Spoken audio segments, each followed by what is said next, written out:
Washington state के का जो रूल होता है।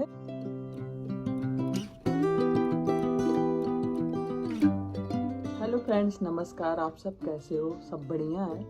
आई होप सब बढ़िया ही होगा और बढ़िया रहना भी चाहिए। तो मैं आपको एक खुशखबरी बताने वाली हूँ। मतलब मेरे लिए बहुत एक्साइटिंग मोमेंट आने वाला है कि मैं अभी इंडिया आ रही हूँ शादी, तो उसमें मैं आ रही हूँ और मैं बहुत एक्साइटेड हूँ। एक चीज़ बताना चाहती हूँ, वो तो बात रही इंडिया की। जब मैं आऊँगी तो मैं उसकी पूरी वीडियो बना के दूँगी। इमिग्रेशन कैसे होता है, अमेरिका से इंडिया जाते हैं उनका इमिग्रेशन कैसे होता है, क्या कुछ होता है, इस सब की वीडियो मैं बनाऊंगी जल्दी ही, और वो आप सबको मिलने वाली है जल्दी ही। मैं आपको कुछ खास बताना चाहती हूँ वाशिंगटन का रूल्स। वाशिंगटन तो सबसे पहले मैं बता देना चाहती हूँ कि अमेरिका में एक स्टेट है वाशिंगटन। बहुत लोग वाशिंगटन जानते होंगे, बहुत नहीं जानते होंगे। जो जानते हैं उनके लिए अच्छी बात है, और जो नहीं जानते हैं वो मेरे इस वीडियो को देखकर जान लेंगे। वो वाशिंगटन स्टेट के का जो रूल होता है, स्कूल वाले मतलब जो यहाँ के पब्लिक स्कूल हैं वो उसको फॉलो करते हैं। मेरा बेटा है, वो ग्रेड फर्स्ट में है, तो वो भी बहुत एक्साइटेड है अपने मामा की शादी के लिए। तो वो आ रहा है। तो यहाँ का एक रूल होता है, 20 दिन तक लगातार स्कूल में एब्सेंट होता है तो उसको जो है स्कूल से अनएनरोल कर देते हैं, क्लास से अनएनरोल कर देते हैं। और 20 दिन ऐसा नहीं कि वो संडे और सैटरडे को भी लेते हैं। यहाँ पे संडे को और सैटरडे 2 दिन जो है छुट्टी होती है। हफ्ते में 5 दिन स्कूल जाते हैं और 2 दिन छुट्टी होती है। तो वो जो 2 छुट्टी है उसको वो नहीं काउंट करेंगे, और संडे सैटरडे की, और कोई जो है फेडरल हॉलीडे पड़ता है तो उसको भी वो काउंट नहीं करते हैं। मंडे ट्यूसडे ये वाला दिन आता है और कोई फेडरल हॉलीडे नहीं आती है, वो उसी के दिन को काउंट करते हैं। तो अगर 20 दिन से ज़्यादा होता है तो उसको वो अनएनरोल कर देते हैं। और फिर से जब वो कम बैक होता है तो उसको स्कूल में, मतलब स्कूल में जब फिर से रिटर्न होता है तब उस टाइम पे उसको फिर से एनरोल कराना पड़ता है।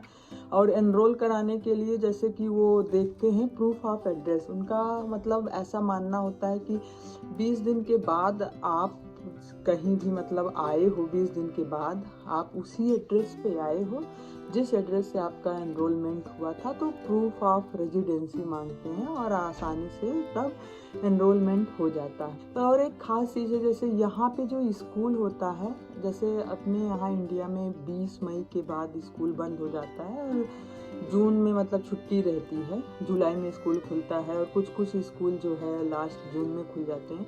लेकिन यहाँ पे लास्ट जून में स्कूल बंद होता है। पूरा जुलाई और पूरा अगस्त यहाँ पे छुट्टी रहती है, और सितंबर में स्कूल फिर से खुलता है।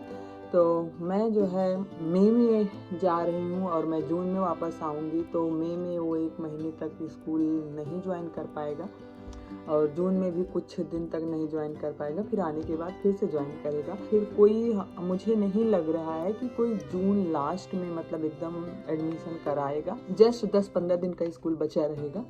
तो होपफुली मतलब कि मुझे 99% होप है कि सेम क्लास में एनरोल हो जाएगा।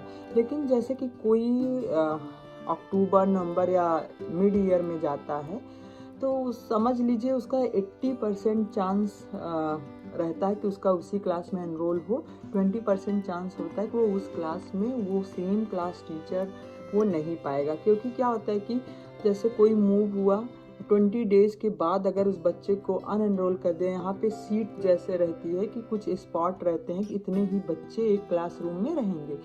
अगर एक बच्चा गया अनएनरोल किया है और उसी टाइम पे कोई बच्चा आ गया दूसरा, तो उसका एनरोलमेंट अगर कर देते हैं तो वहाँ पे अगर उनकी सीट अवेलेबल नहीं है तो फिर वो बच्चे को जो है एनरोल तो करते हैं बट दूसरे क्लास टीचर को देते हैं। ये समस्या होती है। तो इसमें क्या होता है कि बच्चे को होती है परेशानी। वो जिस टीचर के साथ पढ़ा है, जिस टीचर को समझा है, अगर उसी बीच में वो फिर कहीं से लौट के आता है और उसको दूसरी टीचर मिल जाती है तो उसको थोड़ा सा टाइम और लगता है। तो छोटे बच्चों में तो चल जाता है, वो बहुत जल्दी एडजस्ट हो जाते हैं। एजुकेशन थोड़ा हायर होती है, जैसे वो 3rd 4th ग्रेड में जाते हैं तो उनके लिए मतलब इतनी जल्दी एडजस्ट होना थोड़ा मुश्किल होता है। तो इसलिए मुझे लगता है 20 दिन से ज़्यादा बच्चे का नुकसान हो रहा है, तो बचना चाहिए कि छुट्टी ना जाए। तो इससे उस टाइम पे जाना चाहिए जब स्कूल में छुट्टी रहे, या तो कुछ क्या होता है यहाँ पे विंटर ब्रेक, स्प्रिंग ब्रेक, वो सब होता है, तो उसमें कुछ दिन उधर का ले लो, कुछ दिन आप अपने आप छुट्टियाँ ले लो, तो उसमें हो जाता है। और एक चीज़ मैं और बताना चाहती हूँ, और स्कूल में जैसे कि स्कूल में एडमिशन करना है, तो जैसे यहाँ पे स्कूल होता है किंडरगार्टन बोलते हैं, पब्लिक स्कूल किंडरगार्टन से शुरू होता है, नॉट किंडरगार्टन, इट्स किंडरगार्टन। तो किंडरगार्टन जो है शुरू होता है जब बच्चा 5 साल का हो जाता है तो किंडरगार्टन में जाता है, और जब वो 6 साल का हो जाता है तो फर्स्ट ग्रेड में जाता है। और 5 साल को उसका मतलब मैंने जैसा कि बोला कि यहाँ पे स्कूल जो है स्टार्ट होता है सितंबर में, तो इसलिए यहाँ पे इन्होंने दिया गया है कि 31 अगस्त तक जो 5 साल का हो गया रहता है उसको ही वो किंडरगार्टन में लेते हैं। मतलब कि अगर जो कोई सितंबर बॉर्न है और वो 10 सितंबर 11 सितंबर का है, इवन वो 2 सितंबर का भी है, तो उसका एडमिशन मुश्किल हो जाता है, तो उसको 1 साल वो पीछे रहता है। इन्होंने कुछ एक ऑप्शन दिया है कि वो टेस्ट वगैरह कराते हैं बच्चे का, अगर वो उसको क्लियर कर लेता है तो वो उसका उस क्लास में एडमिशन ले लेते हैं। बट मैंने बहुत लोगों को सुना है जो सितंबर बॉर्न है उनका एडमिशन मतलब पीछे हो गया, वो नहीं हुआ है। ये भी यहाँ पे एक प्रॉब्लम है। स्कूल में छुट्टी लेके जाता है तो क्या क्या सिचुएशन आती हैं, जस्ट मैं वही आपको बताना चाहती थी।